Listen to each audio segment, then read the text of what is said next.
দাদা চা দিয়ে গেছে এখানে, তো চাটা নিয়ে আমি উপরে যাই, ছাদেই যাব একবারে।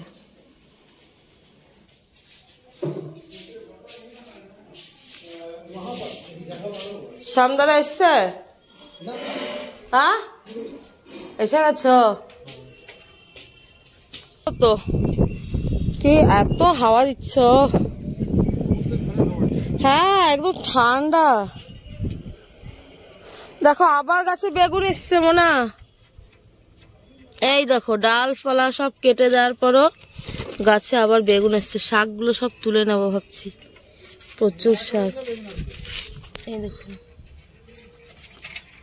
এই সিমেন্টের জন্য না আমার অনেক নষ্ট হয়ে গেল গো, গাছগুলো কেমন কেমন হয়ে গেছে সব। আর ওই দেখুন আমাদের ঘর,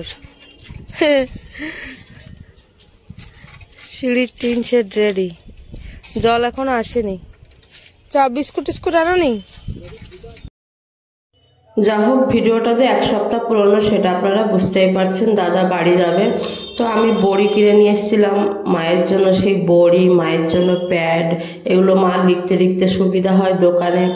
তারপর গুড়, সেই শীতকালের গুড় ফ্রিজে রেখে দিয়েছিলাম।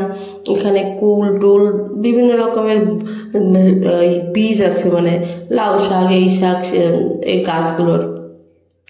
তো যা যা মনে হয়েছে হাতের সামনে তাই তাই গুছিয়ে দিয়েছি। এদিকে শ্যামদারা কাজ করছে, এইটাকে উঠিয়ে দিলে আর কাজ করা হবে না, এখানে টিন শেডটা দিয়ে দেওয়া হবে। যখনই দাদা শুনলো যে মাম্মার স্কুলে অ্যাডমিশনের জন্য এখন 60,000 টাকা লাগবে, তখন দাদা বলল আর কাজকর্ম করতে হবে না, আগে ওর ভর্তির ব্যাপারটা দেখো। তার জন্য দাদা দিন রাত 11টা অবধি আমাদের সাথে কাজ করে সমস্ত কাজগুলোকে উঠিয়েছে, যাতে আর মিস্ত্রি না লাগাতে হয়। নিজে সারা ওই ভাঙা হাত নিয়ে সারা দিন সকাল থেকে রাত 11টা অবধি কাজ করেছে, সেই সাথে আমরাও। তো ও বলছে মিস্ত্রি লাগাতে হবে না। এই পিলার ঘরগুলো তোলার আগে তো জানতাম না মাম্মার স্কুলে এতগুলো টাকা লাগবে, কারণ ওর তো এখনো রেজাল্টই বেরোয়নি, তো ভর্তি কি হবে। দেখো প্লেন যাচ্ছে সকালে, আজকে সকালেও গেছে জানো, অন্ডাল নামবে, অন্ডাল। তো গরমে বিকট চেহারা হয়ে গেছে, আর পারছি না, এত গরম। তো এবার টিন শেডগুলো না দিলে নয়, সিঁড়ির উপরে পুরো রুমগুলোতে জল ঢুকে যাবে, তো যার জন্য টিন শেডগুলো দিতেই হচ্ছে। এই আর কি, এইটুকু কাজ না করলে একদমই মানে বাধ্যতামূলক করতেই হতো, তাই করা হলো। হয় না মধ্যবিত্ত ফ্যামিলি বা ছোট ব্যবসায়ীরা একটু একটু করে পুঁজি জমায়, তারপর সেটা দিয়েই কাজ করে, তা আমাদের অবস্থাও তাই। অলরেডি বহু টাকার কাজ আমরা করে ফেলেছি, বহু টাকা, মানে আমাদের কাছে ওটা অনেকটাই টাকা, বুঝতে পারলেন।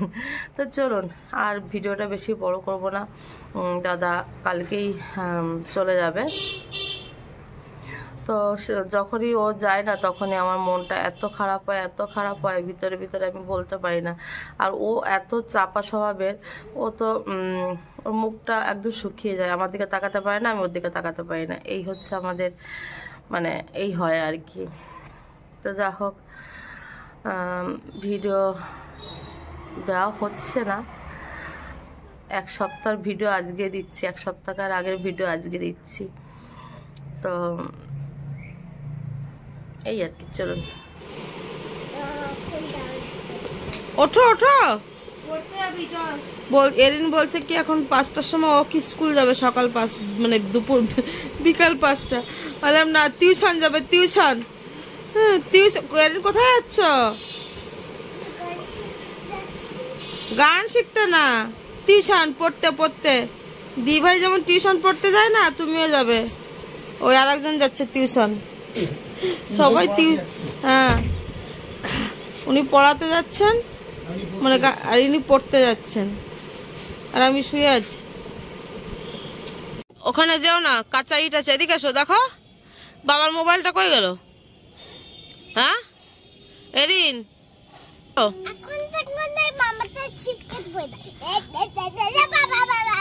বাবার মোবাইলটা কোথায় গেল, কে নিয়েছে? বড়টা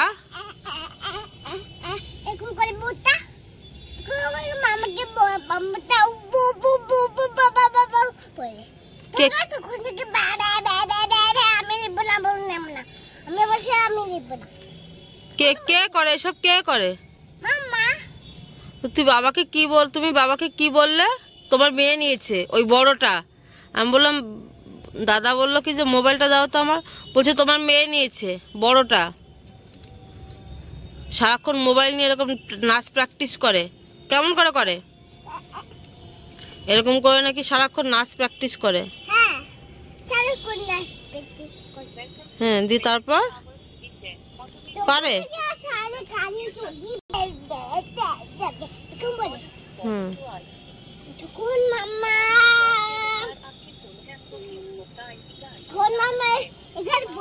দেখছেন, কথাবার্তা শুনছেন?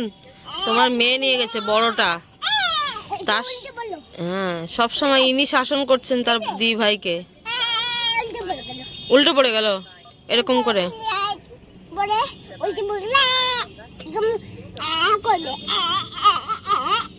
কে কে এরকম কে করে?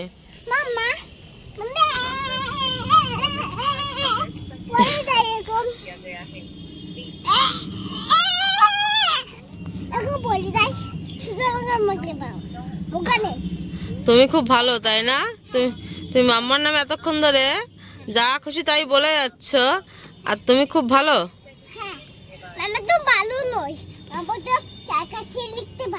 লিখতে পারে না, স্যারের কাছে লিখতে পারে না তাই না? আর তোমার লিখতে বললে ঘুম পায়। ছাদে বসে আছি আমরা, ইনি দেখুন কি করছে। শুনলেন কথাবার্তা? কি বললো তোমাকে? বলছে তোমার বড় মেয়ে, তোমার মেয়ে নিয়ে গেছে বড়টা।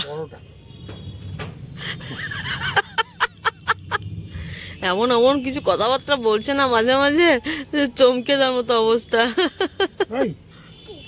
কি কথাবার্তা বলছো তুমি? সে কালকের থেকে জামা কাপড় সব ছেড়ে দিয়েছে কিন্তু গরমে।